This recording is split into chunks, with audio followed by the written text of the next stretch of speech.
কে বানিয়ে দেখাবো দম বিরিয়ানি। একদম সহজ পদ্ধতিতে দেখানোর চেষ্টা করব, আপনারা স্কিপ করবেন না, স্টেপ বাই স্টেপ ফলো করবেন। কি কি লাগতেছে দেখে নেওয়া যাক। এখানে আমি 1 কেজি দেশি মুরগি নিয়েছি। এর মধ্যে সব উপকরণগুলো এক এক করে দিয়ে দিব। লাল লঙ্কার গুঁড়া দিব 2 চামচ, হলুদের গুঁড়া 1 চামচ, ধনিয়ার গুঁড়া 1 চামচ।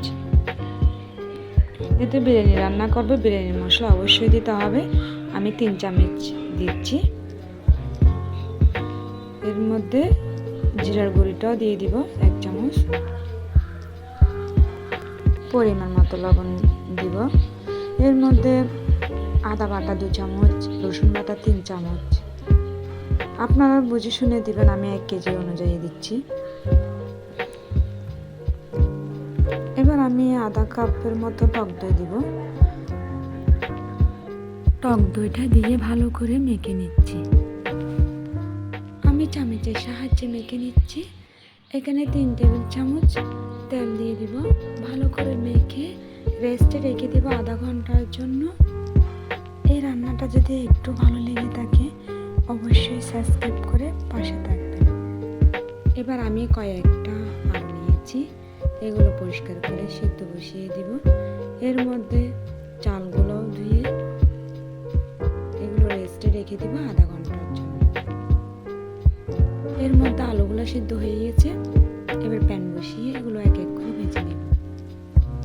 একটু নুন আর হলুদ দিব, লাল লাল করে ভেজে নেব। যেহেতু সিদ্ধ করে রেখেছি, দম বিরিয়ানিতে সিদ্ধ করে নেবেন, না হলে একটা মনের মধ্যে রয়ে যায়, কাঁচা ভাবটা থেকে যাবে। ওই ধরনের দমে রাখলে তখন খেতেও ভালো লাগবে, মানে আলুটা সফট হবে। তাই আগে থেকে সিদ্ধ করে নেবেন। এবার ভাজা হয়ে গেছে, এখন একটা প্লেটে তুলে নিচ্ছি। ওই তেলের মধ্যে পেঁয়াজ বেরেস্তাগুলো করে নিচ্ছি। এখানে পেঁয়াজ নিয়েছি 1 কাপের চেয়েও বেশি নিয়েছি, কারণ একটু পেঁয়াজ বেশি দিতে হবে। বিরিয়ানিতে পেঁয়াজ বেরেস্তাটা অবশ্যই দিতে হবে, না দিলে কিন্তু স্বাদটা আসবে না। হালকা বাদামি কালার হয়ে গেলে একটা প্লেটে তুলে নেবেন। বেশি লাল করবেন না, এটা যখন প্লেটে তুলে নেবেন তাহলে অটোমেটিক এটা লাল হয়ে যাবে। এর মধ্যে আমি কিন্তু কিছুটা চিনি দিয়েছি যাতে মুচমুচে থাকে। এক পাশে রেখে দিব। এবার জল ফুটাতে দিয়েছি। এর মধ্যে চালগুলো দিয়ে দিব। এর মধ্যে তেজপাতা, রং এলাচি, সাদা তেল দিবেন 2 চামচের মতো, যাতে ভাতটা ঝরঝরে হয়। পুরোপুরি সিদ্ধ করতে যাবেন না, 90% সিদ্ধ করে নেবেন। 90% সিদ্ধ হয়ে গেছে। একটা দেখিয়ে দিচ্ছি, দেখুন পুরোপুরি সিদ্ধ হয় নাই। এখন আমি জল ঝরিয়ে নিব। এবার বিরিয়ানি রান্না করার জন্য একটা পাত্র নিতে হবে। এর মধ্যে পরিমাণ মতো তেল দিয়ে, ডালচিনি, রং এলাচি দিয়ে যে চিকেনগুলো ম্যারিনেট করে রেখেছিলাম ওগুলো দিয়ে কষিয়ে নেব। আমি রাইস কুকারের পাত্রতে বসিয়েছি।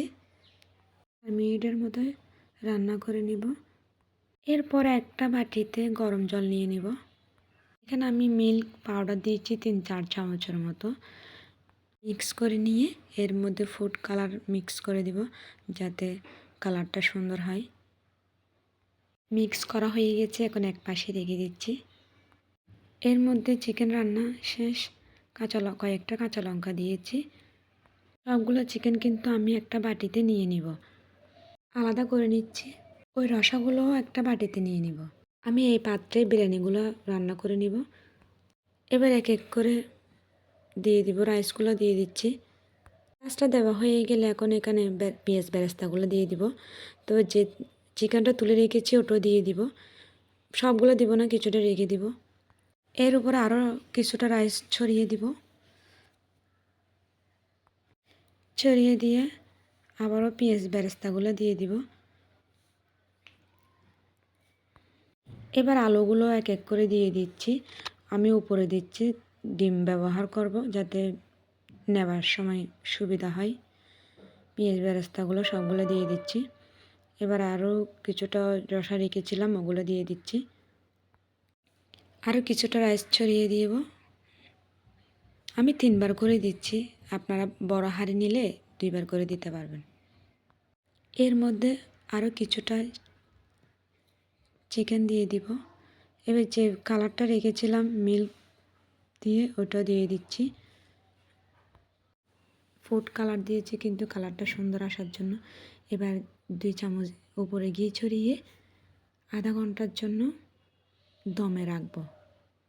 এই বিরিয়ানি রান্নাটা কেমন হয়েছে বলবেন। আমার কিন্তু খুব ভালো লেগেছে, অসাধারণ হয়েছে। দম বিরিয়ানিটা 25 মিনিটের মতো লেগেছে। এবার ঢাকাটা খুলে ধনেপাতা দিয়ে দিব। খুব সুন্দর ফ্লেভার বের হচ্ছে। একটা প্লেটে দেখিয়ে দিচ্ছি কীরকম হয়েছে। অবশ্যই একবার হলে বানিয়ে দেখবেন। খেতে অনেক সুস্বাদু হয়েছে, দেখতে যেমন লোভনীয়, খেতে কিন্তু অসাধারণ হয়েছে।